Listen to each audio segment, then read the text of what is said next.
Hey everybody, it's Safi and Marco Dish Out on Movies, the only movie review show on YouTube to review movies in terms of food. It's just Marco here once again, and I am here tonight to review Spellbound. This is a new animated movie that I think is on Netflix, and it is a kid's movie, admittedly. And I know you're thinking, like, why'd you watch this movie? And I don't know. I just put it on and I watched it. And I started it and I was like, this will probably be pretty easy to review. And it won't be too long. And yeah, I don't know. It has a pretty good cast. You got Javier Bardem. You got Nicole Kidman. And so what's interesting about that is that, of course, they play Lucy and Desi in the I Love Lucy movie in 2021. So this was kind of like a reunion for them. And so I thought that was interesting. And then this movie also has John Lithgow. I mean, how can you go wrong with John Lithgow? Especially in an animated movie. Shrek.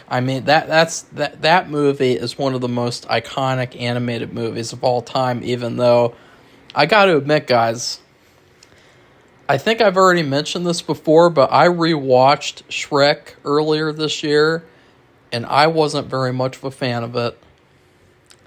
I know that's insane, but I don't know, there's just something about it. It just didn't hit with me the same way that it hit with me as a kid. And I suppose that's expected for some movies. And finally, the main star is the infamous Rachel Zegler. And, of course, she is the troublemaker girl. She is the bad girl. She is very, very weird. And she'll tell you herself, weird. And, I think the funny thing, the first thing I gotta say after seeing this movie is that if I didn't know anything else about Rachel except for this movie, then I would say she's a pretty good actress. She's got a great singing voice. I enjoyed her singing in this movie, which you guys know I hate musicals a lot, and so that's a good compliment coming from me. And I would have said wow, she's a pretty decent actress. What else is she in? I'd like to watch it. But since she has all that stuff that she said, most recently she did it again. I mean, I don't know why.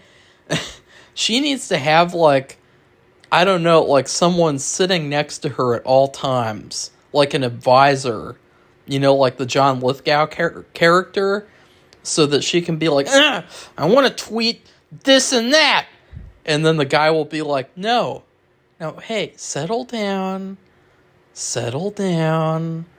and just breathe and forget about the tweet.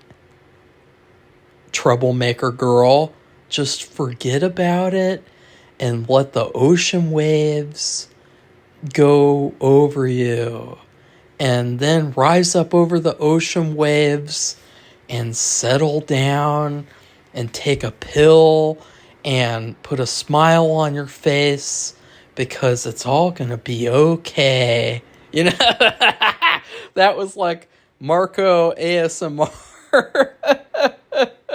And I admit, from watching this movie and also my recent experiences, I've learned the same kind of lesson, for a long period, I was being very, very personal in public, and I was revealing a lot of information about, my experiences on making my own first movie, and, partially it was because I was frustrated, and I wanted to vent, and I felt like the venting was quite entertaining. But also, I just felt like I wanted people to go along on the journey with me. And the only way that, people could do that is if they really feel it with me, as if, they get to experience all the different things that happen on the way. But then, like, on the flip side, it just doesn't, I don't know, like, there's just something about doing that doesn't work. There's something to it that kind of backfires. And I think that, like, if people, hopefully, if they just see my movie, and if they just see my work on its own, they can judge that on its own. And same thing with Rachel. And so I would say, like, maybe Rachel isn't such a bad person. And maybe, like, all the times that she said these dumb things, like, maybe we should all, like, take a look and go, like, hey, like, you know, she's human, and she probably doesn't mean a lot of the stuff that she says, and who knows what she's like in real life. Because that's another thing, is that, like, everyone hates Brie Larson, and especially in 2019. And so I was like, you know, I wonder what she's like in real life. And I went and I met her at a convention, paid $300 to meet her and take a picture with her. I admit it's a waste of money, very, very much a waste of money. But I was dedicated to doing this to prove like, is she cool or is she trash? And she was nice. She was pretty nice, a lot nicer than a lot of the people I went to school with. That's for damn sure. So I feel like, you know, coming out of this movie, surprisingly, I have a higher opinion of Rachel, even though I still know she's probably pretty questionable after all. You know, I mean, who knows though? Who knows? So this movie, it's a really simple story, and I think that one of my biggest issues with this movie is that it starts off and stuff has already happened, and they have to explain to you what happened. And this is a thing that happens over and over and over again in this movie.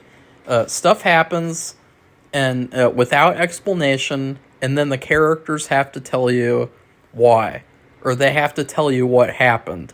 And they have this long musical number that the main princess, Elian, or Eltian, or Elenian. That's pretty bad. I can't remember the main character's name. Elenian.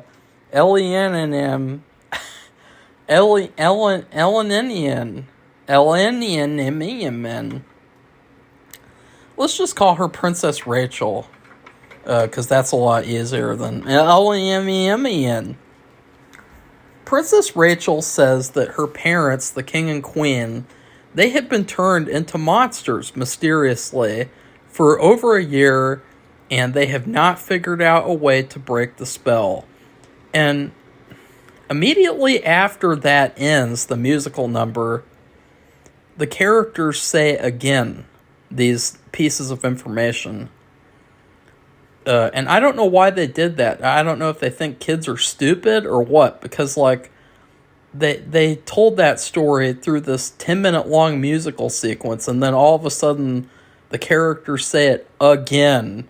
And yeah. So let's see. I would say it's a good looking movie too. This is actually a pretty cute movie. The animation is really well done. It didn't look cheap. It didn't look straight to video. It looked like a real animated movie that you could see in the theaters even. And so what ends up happening is that there's all these shenanigans that go on. I'm not going to get into them because it's like, I don't think it's really worth it. I mean, it's a kid's movie. And, you know, for all of my qualms about the movie that I have, I have just a couple. I would say that in general, this is a pretty good kids movie. It's an okay movie.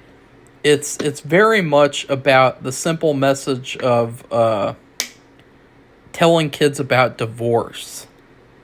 That's the whole central point of this movie. Because what ends up happening is that you find out that the parents turned into monsters because they argued all the time and they were unhappy with each other. So I thought that was cool. I mean, kids who they get pretty messed up when their parents get divorced, you know, like I went to school with quite a few kids whose parents got divorced, like in elementary school. They were really, really damaged. You know, there were certain kids, like these two twin girls, and they would cry all the time. And they were sad all the time in school. And it was, like, really, really bad. And so, I mean, it's good that they made this movie. But something really weird happens. So after you have these two higher-ups, I don't know who, one of them is the advisor or whatever, and played by John Lithgow. And then the other one is this woman, I don't know what she is, like a general or something. And they come up with a really weird plan for... weird plan!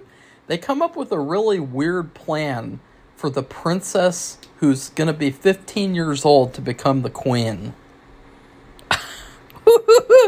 Like, what? Like, what's up with that? And then there's no discussion of a king either. You know? Like, that was just... That was like pure fantasy right there. So that part was stupid. But what ends up happening is that the main princess ends up going on an adventure with her pet creature. She's got like a little pet that she takes with her on adventures. And of course, the pet actually body swaps with John Lithgow. So John Lithgow is inside the creature the whole movie, which I thought was really funny because they could have just started out the movie with John Lithgow as the creature and not had to do like a body swapping thing. You know what I mean? Because the movie already had all these fantastical elements, so that wouldn't have been that far off for... I mean, they could have even had the pet creature be like the advisor, you know? Like, they could have had, like, a creature as an advisor. But, they go on an adventure with the parents as monsters in order to turn them into humans. And it's the same old thing that you would expect from these fairy tale kids movies. Like a Wizard of Oz type of thing. There's a lot of plot convenience. There's a lot of just random characters that they meet along the way. And it's just all like paint by numbers. But what sets this movie apart is the cast. The songs are fine. They're fine. I mean, I think that Rachel has the best voice. But they were all fine. And then the comedy is a little dumb. But the movie is, in general, a pretty good movie. I would recommend this movie. If you have kids... I would say that this movie does kind of rip off Spirited Away a little bit. I mean, the premise, the parents turning into monsters, that's very much like Spirited Away, and that is a much better movie. If you had to show your kids one movie, show them Spirited Away. Also, there's not really a villain in this movie except the characters themselves. I mean... because the negative thoughts, the negative emotions, that is like, See, and I told you guys, I literally told you, every time I do a video, my cat has to leave. Yeah, okay, Bernie. Here you go. Bye-bye. Bye. Weird. Where was I? And, let's see. I'm looking through my notes here. And I'm also taking a break from talking because I've developed, like, anxiety from doing videos again. It's pretty odd. Yeah. Let's see. Nope, I don't have any other notes. So yeah, the movie's okay. In terms of food, you know, this movie is like a cheeseburger and fries and a chocolate milk. You know, it's like the type of meal that you would get for a kid on the kids menu at a restaurant. And the thing that it's different than regular meals because it's like definitely just made for kids. But it's still a pretty good meal, and it's still hopefully something that your kid really likes.